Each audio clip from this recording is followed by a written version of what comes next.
Lucas, capítulo 22.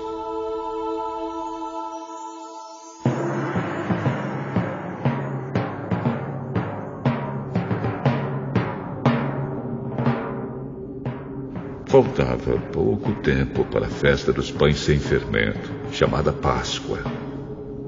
Os chefes dos sacerdotes e os mestres da lei procuravam um jeito para matar Jesus em segredo, porque tinham medo do povo. Então Satanás entrou em Judas, chamado Iscariotes, que era um dos 12 discípulos. Judas foi falar com os chefes dos sacerdotes e com os oficiais da guarda do templo para combinar a maneira como Jesus ia ser entregue a eles. Eles ficaram muito contentes e prometeram dar dinheiro a ele. Judas aceitou e começou a procurar uma oportunidade para entregar Jesus a eles sem que o povo ficasse sabendo. Chegou o dia da festa dos pães sem fermento, dia em que os judeus matavam carneirinhos para comemorar a Páscoa. Então Jesus deu a Pedro e a João a seguinte ordem: vão e preparem para nós o jantar da Páscoa. Onde o senhor quer que a gente prepare o jantar? Escutem, quando entrarem na cidade, um homem carregando um pote de água vai se encontrar com vocês. Sigam esse homem até a casa onde ele entrar e digam ao dono dela: o mestre mandou perguntar a você onde fica a sala em que ele e os seus discípulos vão comer o jantar da Páscoa. Então ele mostrará a vocês uma grande sala mobiliada no andar de cima. Preparem ali o jantar. Os 2 discípulos foram até a cidade e encontraram tudo como Jesus tinha dito. Então prepararam o jantar da Páscoa.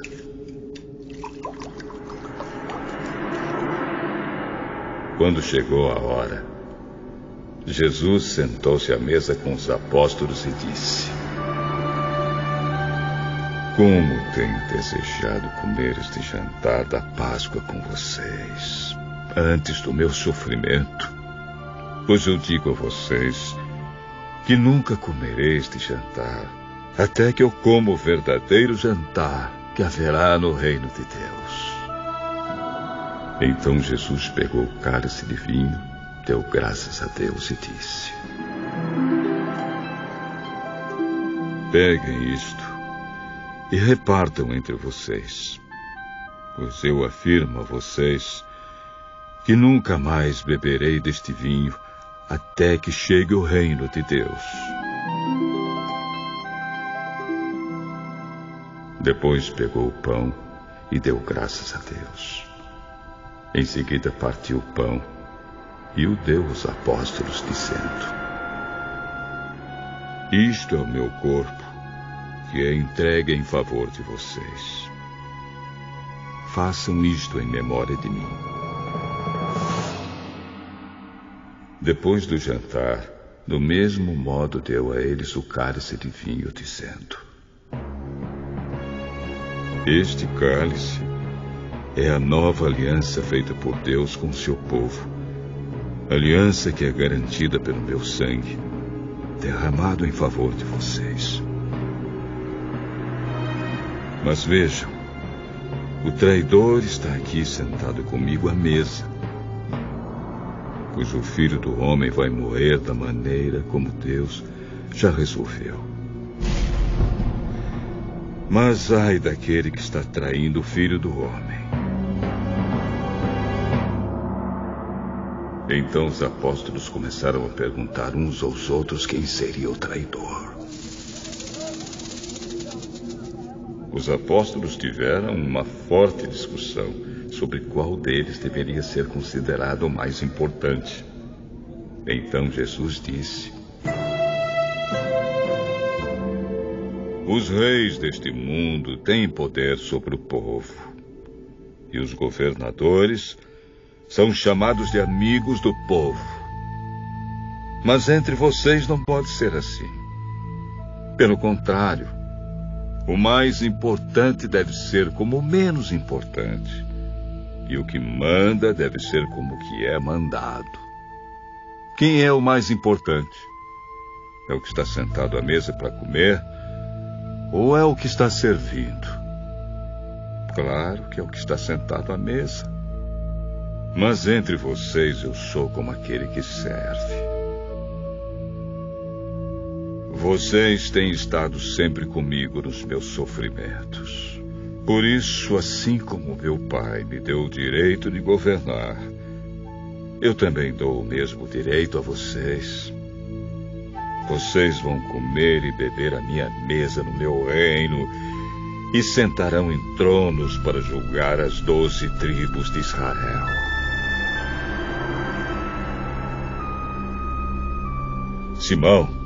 Simão, escute bem. Satanás já conseguiu licença para pôr vocês à prova. Ele vai peneirar vocês como o lavrador peneira o trigo a fim de separá-lo da palha. Mas eu tenho orado por você, Simão, para que não lhe falte fé. E quando você voltar para mim, anime os seus irmãos. Então Pedro disse a Jesus: Estou pronto para ser preso e morrer com o Senhor. Eu digo a você, Pedro, que hoje, antes que o galo cante, você dirá 3 vezes que não me conhece.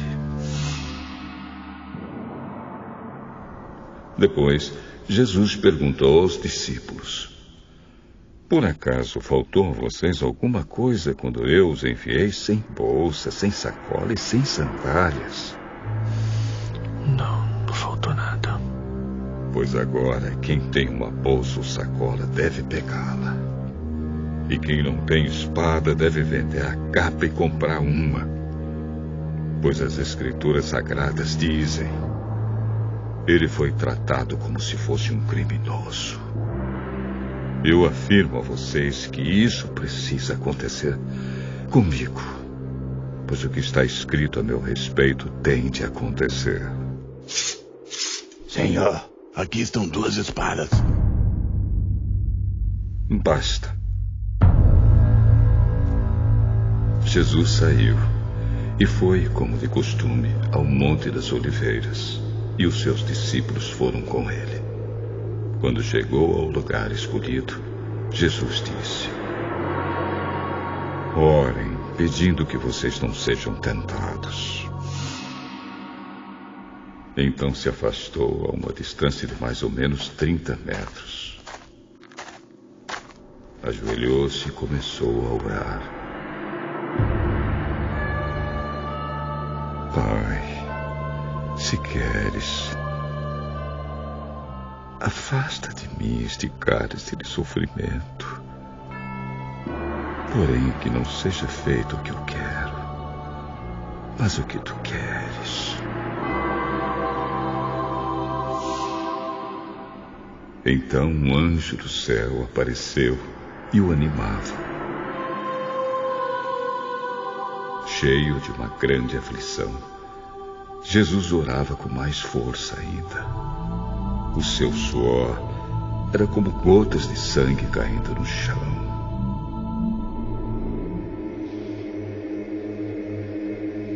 Depois de orar, ele se levantou, voltou para o lugar onde os discípulos estavam e os encontrou dormindo, pois a tristeza deles era muito grande. Por que vocês ainda estão dormindo? Levantem-se e orem, para que não sejam tentados. Jesus ainda estava falando quando chegou uma multidão.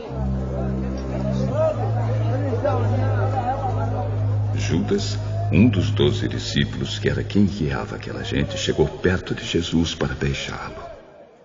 Mas Jesus disse: Judas, é com um beijo que você trai o Filho do Homem. Quando os discípulos que estavam com Jesus viram o que ia acontecer, disseram: Senhor, devemos atacar essa gente com as nossas espadas? Um deles feriu com a espada o empregado do grande sacerdote, cortando a sua orelha direita. Mas Jesus ordenou: parem com isso. Aí tocou na orelha do homem e o curou. Em seguida disse aos chefes dos sacerdotes, aos oficiais da guarda do templo e aos líderes judeus que tinham vindo para prendê-lo: por que vocês vieram com espadas e porretes para me prender, como se eu fosse um bandido? Eu estava com vocês todos os dias no pátio do templo e vocês não tentaram me prender. Mas esta é a hora de vocês e também a hora do poder da escuridão. Eles prenderam Jesus e o levaram até a casa do grande sacerdote. E Pedro os acompanhava de longe. Quando acenderam uma fogueira no meio do pátio, Pedro foi e sentou-se com aqueles que estavam em volta do fogo. Uma das empregadas o viu sentado ali perto da fogueira, olhou bem para ele e disse: este homem também estava com Jesus. Mulher, eu nem conheço esse homem. Pouco tempo depois, um homem o viu ali e disse: Você também é um deles, hein? Homem, eu não sou um deles. Mais ou menos uma hora depois, outro insistiu: você estava mesmo com ele, porque também é galileu.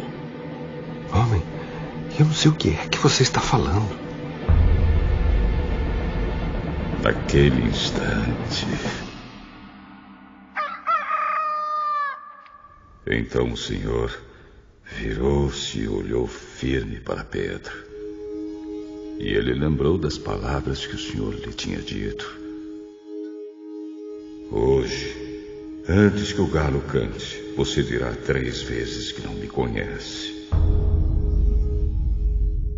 Então Pedro saiu dali e chorou amargamente.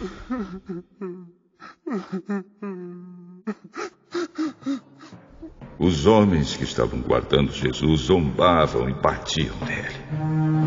Taparam os olhos dele e perguntavam: e quem foi que bateu em você, hein? Adivinhe! E diziam muitas outras coisas para insultá-lo. Quando amanheceu, alguns líderes dos judeus, alguns chefes dos sacerdotes e alguns mestres da lei se reuniram. Depois mandaram levar Jesus diante do conselho superior. Então lhe disseram: diga para nós se você é o Messias. Se eu disser que sim, vocês não vão acreditar. E se eu fizer uma pergunta, vocês não vão responder. Mas de agora em diante, o Filho do Homem se sentará do lado direito do Deus Todo-Poderoso. Então você é o Filho de Deus? São vocês que estão dizendo isso. Não precisamos mais de testemunhas. Nós mesmos ouvimos o que ele disse.